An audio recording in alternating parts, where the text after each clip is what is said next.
ನಮಸ್ಕಾರ. 4ನೇ ಆಂಗ್ಲೋ ಮೈಸೂರು ಯುದ್ಧದ ನಂತರ ಬ್ರಿಟಿಷರ ಈಸ್ಟ್ ಇಂಡಿಯಾ ಕಂಪನಿ ಮೈಸೂರಿನ ಒಡೆಯರ್ ರಾಜವಂಶದೊಂದಿಗೆ ತನ್ನ ಅಂಗಸಂಸ್ಥೆಯ ಮೂಲಕ ಮೈಸೂರು ಸಾಮ್ರಾಜ್ಯದ ಪರೋಕ್ಷ ನಿಯಂತ್ರಣವನ್ನು ಪಡೆದುಕೊಂಡಿತು. ಮುಮ್ಮಡಿ ಕೃಷ್ಣರಾಜ ಒಡೆಯರು ಮೈಸೂರಿನ ರಾಜರಾದರು. ಆ ರಾಜರಾದಾಗ ಅವರ ಆಸ್ಥಾನದಲ್ಲಿ ವೃಥಾ ಖರ್ಚು, ಅನರ್ಹ ಆಸ್ಥಾನಿಕರಿಗೆ ಭೂಮಿಯನ್ನು ತಪ್ಪಾಗಿ ನೀಡಿದ್ದು ಮತ್ತು ರಾಜಮನೆತನದ ಮತ್ತು ಮರಾಠ ಬ್ರಾಹ್ಮಣ ಸಲಹೆಗಾರರ ನಡುವಿನ ವ್ಯಾಜ್ಯಗಳು, ನ್ಯಾಯಾಲಯದ ಒಳಸಂಚುಗಳು ರಾಜಮನೆತನದ ಆದಾಯ ಮತ್ತು ಹೆಚ್ಚುತ್ತಿರುವ ವೆಚ್ಚಗಳಿಗೆ ಕಾರಣವಾಯಿತು. ಅಂತಿಮವಾಗಿ 1820ರ ದಶಕದಲ್ಲಿ ಆರ್ಥಿಕ ಹಿಂಜರಿತಕ್ಕೆ ಕಾರಣವಾಯಿತು. ಈ ಕಾರಣಗಳಿಂದಲೇ ಮೈಸೂರು ಸಂಸ್ಥಾನದಲ್ಲಿ ಮೈಸೂರು ರಾಜರು ಬ್ರಿಟಿಷರ ಜೊತೆ ಸೇರಿ ವಿಪರೀತವಾದ ಕಂದಾಯವನ್ನು ಘೋಷಣೆ ಮಾಡ್ತಾರೆ ಮತ್ತು ಅದರ ವಸೂಲಾತಿಗಾಗಿ ಮಧ್ಯವರ್ತಿಗಳಿಗೆ ಇಡೀ ತಾಲೂಕುಗಳನ್ನು ಹರಾಜು ಮಾಡಿ ಮಧ್ಯವರ್ತಿಗಳ ಕೈಗೆ ಕೊಡ್ತಾರೆ. ಮಧ್ಯವರ್ತಿಗಳು ರಾಜರಿಗೆ ಸಲ್ಲಬೇಕಾದ ತೆರಿಗೆಗಿಂತ ಕೆಲವು ಪಟ್ಟು ಹೆಚ್ಚು ತೆರಿಗೆಗಳನ್ನು ರೈತರಿಂದ ವಸೂಲಿ ಮಾಡ್ತಾರೆ, ದಬ್ಬಾಳಿಕೆ ಮಾಡ್ತಾರೆ. ಇದೆಲ್ಲ ಕಾರಣದಿಂದ ರೈತರು ಅವರ ವಿರುದ್ಧ ಸಂಘಟಿತರಾಗ್ತಾರೆ.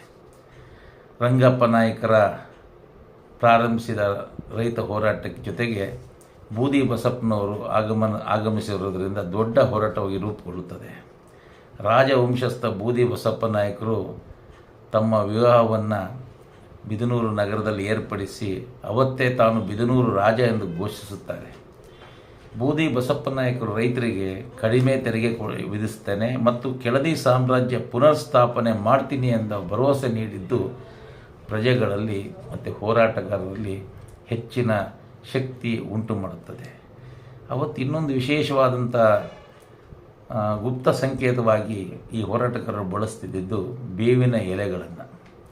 ಬಿದನೂರು ಪ್ರದೇಶದ ಅಕ್ಕಪಕ್ಕದ ರೈತರಿಗೆ ಭೂಮಿ ಸಾಗುವಳಿ ನಿಲ್ಲಿಸಬೇಕು, ತೆರಿಗೆ ಪಾವತಿ ನಿರಾಕರಿಸಬೇಕು ಅನ್ನುವ ವಿನಂತಿಯನ್ನು ಅವರು ಈ ಒಂದು ರೀತಿಯ ಕರಪತ್ರದಂತೆ ರಹಸ್ಯವಾಗಿ ಈ ಬೇವಿನ ಎಲೆಗಳ ವಿನಿಮಯದಿಂದ ಮಾಡ್ತಾರೆ.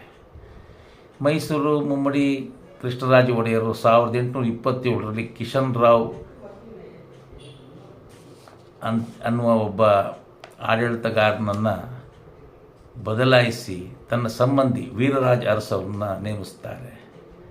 1830 ಹೊತ್ತಿಗೆ ರೈತರ ದಂಗೆ ಎದುರಿಸಲು ಪುನಃ ಕಿಶನ್ ರಾವ್ ಅವರನ್ನೇ ಆಡಳಿತಗಾರಿಯಾಗಿ ನೇಮಿಸ್ತಾರೆ. ಕಿಶನ್ ರಾವ್ ತನ್ನ ಸಾಮ್ರಾಜ್ಯದ ಸೈನ್ಯದೊಂದಿಗೆ ಬಿದನೂರು ನಗರಕ್ಕೆ ತೆರಳುತ್ತಾರೆ. ಮಾರ್ಗ ಮಧ್ಯದಲ್ಲಿ ಹೊಳೆಹೊನ್ನೂರಿನಲ್ಲಿ ದೊಡ್ಡ ರೈತ ಕೂಟ ನಡೀತಾ ಇರ್ತಾರೆ ನೋಡ್ತಾರೆ. ಅಲ್ಲಿ 2,000-3,000 ಜನ ಸೇರ್ತಾರೆ. ಅಲ್ಲಿಂದ ಮುಂದೆ 25 ಕಿಲೋಮೀಟರ್ ದೂರದಲ್ಲಿ ಹೊನ್ನಾಳಿನಲ್ಲಿ 20,000 ರೈತರು ಸಭೆ ಸೇರಿರ್ತಾರೆ. ಕಿಶನ್ ರಾವ್ ಈ ಸಭೆಗಳ ಮೇಲೆ ದಾಳಿ ನಡೆಸ್ತಾನೆ. ನಂತರ ಆ ಒಂದು ಹೋರಾಟಗಾರರ ವಿರುದ್ಧವಾಗಿ ಹೊನ್ನಾಳಿಯ ಹಳದಮ್ಮ ದೇವಸ್ಥಾನದಲ್ಲಿ ನಡೀತಿದ್ದಂಥ ರೈತ ಕೂಟದ ಮೇಲೆ ಬ್ರಿಟಿಷ್ ಸೈನಿಕರು, ಅವರ ಒಂದು ಕಂಪನಿಯ ಒಡೆತನದ ಸೈನ್ಯ, ಮೈಸೂರು ಮಹಾರಾಜರು ಮುಮ್ಮಡಿ ಕೃಷ್ಣರಾಜ ಒಡೆಯರ ಸೈನ್ಯ ಸೇರಿ ದೊಡ್ಡ ಒಂದು ನರಮೇಧವನ್ನೇ ನಡೀತದೆ. ಅದು ಜಲಿಯನ್ ಬಾಗ್ಗಿಂತ ದೊಡ್ಡದು ಅಂತ ಹೇಳುವಂಥ ಒಂದು ನಡೀತದೆ. ಇವತ್ತು ಹೊನ್ನಾಳಿಯ ಹಳದಮ್ಮ ದೇವಸ್ಥಾನದ ಒಳಗೋಡೆಗಳಲ್ಲಿ ಗುಂಡಿನ ಗುರುತುಗಳು ಇನ್ನೂ ಹಾಗೆ ಇದೆ. ಅವತ್ತು ಸತ್ತಂಥ ಈ ಹೋರಾಟಗಾರರನ್ನು ಶಿಕಾರಿಪುರದಿಂದ ಹೊನ್ನಾಳಿ ತನಕ ಎಷ್ಟು ಬೇವಿನ ಮರಗಳಿತ್ತು, ಆ ಬೇವಿನ ಮರಗಳಿಗೆ ಆ ಸತ್ತ ಹೋರಾಟಗಾರರನ್ನು ನೇತಾಕ್ತಾರೆ. ಬೇವಿನ ಮರಕ್ಕೆ ಯಾಕೆ ನೇತಾಕ್ತಾರೆ ಅಂತ ಹೇಳಿದರೆ, ಅವರೆಲ್ಲರೂ ಬೇವಿನ ಎಲೆಗಳನ್ನು ರಹಸ್ಯ ಸಂಕೇತವಾಗಿ ಬಳಸಿದ್ದು ಒಂದು ಕಾರಣ.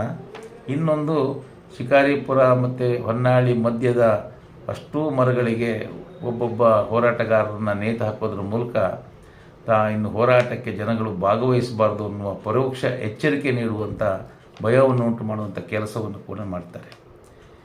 ಜೂನ್ 12ರಂದು ಶಾಂತಿ ಒಪ್ಪಂದಕ್ಕೆ ಹೋರಾಟಗಾರರು, ಮೈಸೂರು ಒಡೆಯರ್ ಸಲಹೆ ನೇಮಿಸಿದ್ದಂಥ ಆಡಳಿತಗಾರರು, ಬ್ರಿಟಿಷ್ ಕಂಪನಿಗಳು ಸಹಿ ಹಾಕ್ತಾರೆ. ಆ ನಂತರದಲ್ಲಿ ಬೂದಿ ಬಸಪ್ಪ ನಾಯಕರು ತಮ್ಮ ಈ ಹೋರಾಟದಿಂದ ಹೈದರಾಬಾದ್ ಸಾಮ್ರಾಜ್ಯಕ್ಕೆ ಪರಾರಿ ಆದರು ಅನ್ನುವಂಥ ಸುದ್ದಿ ಹರಡುತ್ತೆ, ವದಂತಿ ಹರಡುತ್ತೆ. ರಂಗಪ್ಪ ನಾಯಕರು ಮರಣಿಸಿದರು ಅಂತ ಆ ಸಂದರ್ಭದಲ್ಲಿ ಭಾವಿಸಲಾಗುತ್ತದೆ.